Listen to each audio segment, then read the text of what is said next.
let's look at this question. Which of the following will cause an enzyme to permanently lose its properties? And it's one of those questions which has a variety of different answers, and you have to select a combination of different answers which are correct and leave out the ones which are false. This question is relatively easy, but it's mainly talking about denaturation. So when you think of permanently losing properties, you have to think of denaturation.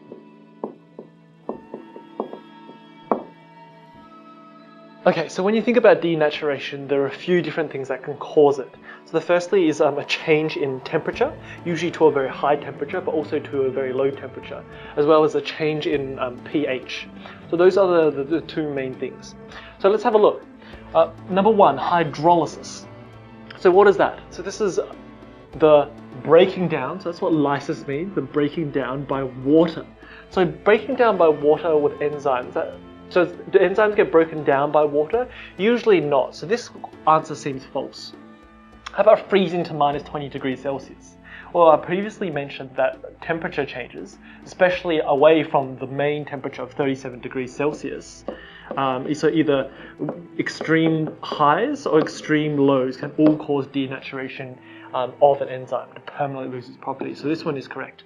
And finally, dissolving in water. Well, lots of these enzymes actually are dissolved in blood, which is essentially liquid water as well. So this one's false as well.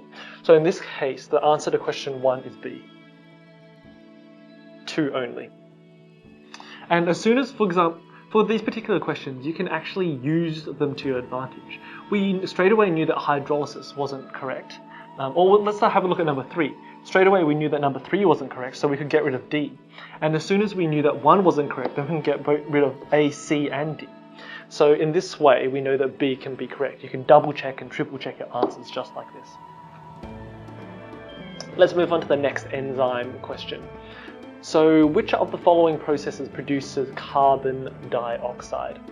So we have to remember that carbon dioxide is a product of aerobic respiration as well as anaerobic respiration, and we will go from there. So glycolysis. Glycolysis is just to bring you back to it, glycolysis is the process of converting glucose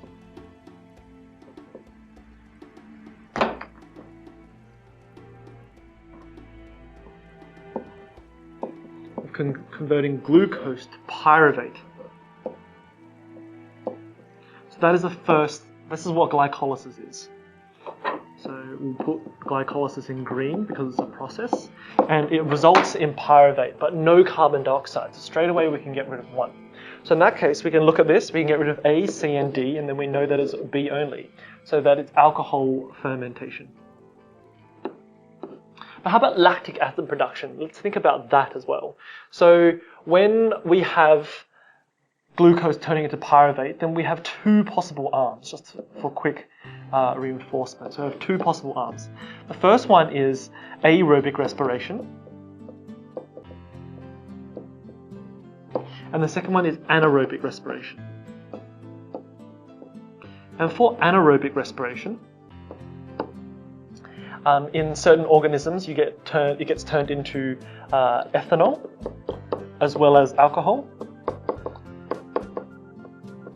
But in mammals and most other animals, then it gets turned into lactic acid only. So we can tell that carbon dioxide is mainly a product of ethanol plus alcohol and CO2 as a result of anaerobic respiration in certain organisms. Okay? So therefore it's not 3. So our answer is 2 only. Let's look at the third question. Which of the following is the best definition of cell respiration? So we're going to have to go through these step by step, and that's what we'll do right now. So a process needed to use energy in the form of ATP to produce organic compounds. Well, we're not actually using energy with cell respiration, we're usually releasing energy from it. So we have something which is, say for example, a glucose molecule, and then this glucose molecule will get broken down to release energy that the body can then use. So it doesn't use energy, so that's wrong. Let's have a look at B, a process used to provide oxygen to the atmosphere. This is completely wrong, and what this definition is actually talking about is more about photosynthesis.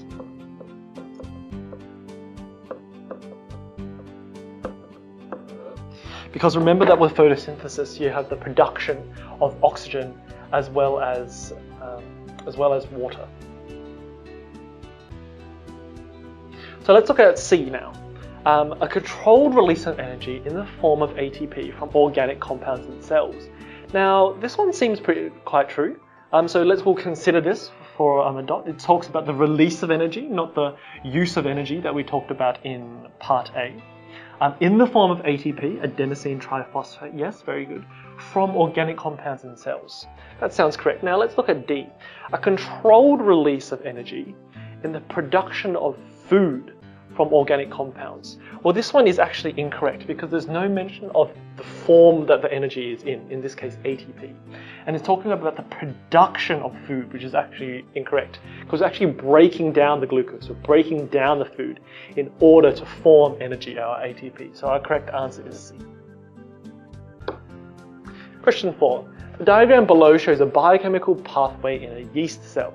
Which of the following correctly identifies a compound in the diagram? So without looking at the answer in the top right hand corner, let's have a look at these two. So this is very similar to the diagram that we drew before. We have step 1 leading to step 2 with 2 different prongs. One going down to 3, the other one going down to 4. So what was 1? We had this first initial step which didn't require any oxygen. That was also an anaerobic process. And what was that called? That process was called glycolysis.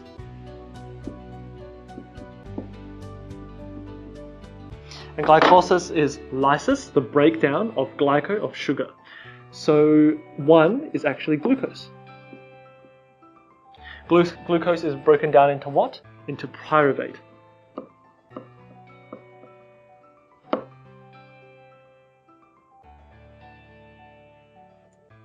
With no oxygen, it could get broken down into ethanol and carbon dioxide.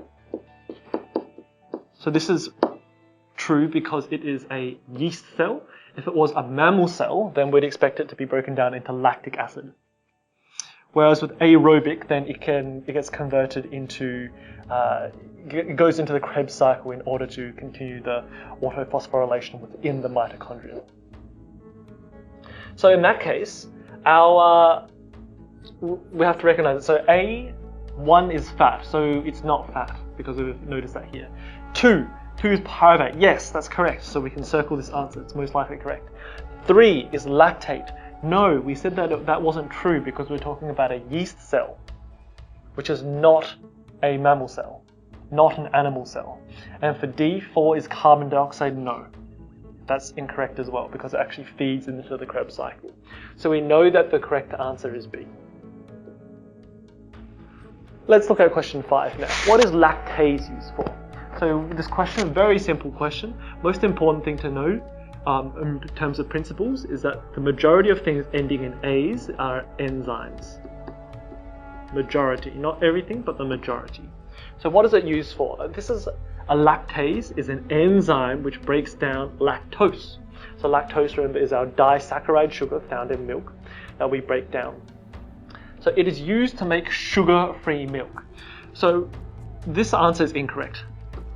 And the reason why it's incorrect is that lactose is indeed broken down by lactase.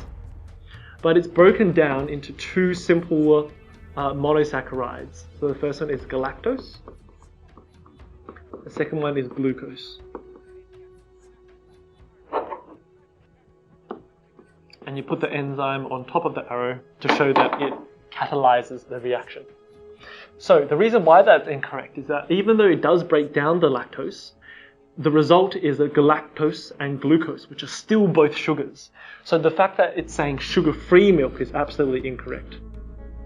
Let's look at B. It hydrolyzes lactose to glucose and fructose. Hydrolyze, the lyse, remember, is breakdown. Hydro is with water, so we're talking about using water to break things down into glucose and fructose. This is incorrect because we talked about how it breaks into glucose and galactose. The way you remember this is that lactose is actually in the word galactose, so lactose is broken down into galactose.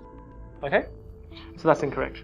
It improves the digestion of milk by some people. Yes, this is correct, because lots of people, sometimes people with Asian background, they have lactase deficiency, which means that they have a decreased amount of lactase enzymes, which means they're intolerant to lactose.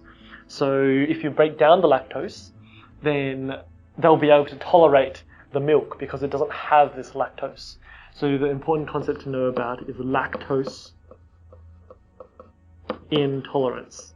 It's like the tummy doesn't like the lactose, so that if you break it down, then they'll be much more happy with the milk that's in there. And finally, D, it decreases the acidity of the milk. Red herring answer, that's definitely wrong. So the correct answer is C. There are plenty more YouTube videos for you to check out. Just click on the links below. If you'd like to download the questions, as well as the answers, make sure to like us on Facebook first. And finally, if you'd like to find out how I got a 7 in high-level IB biology, make sure to check out our website in the bottom right-hand corner. Thanks.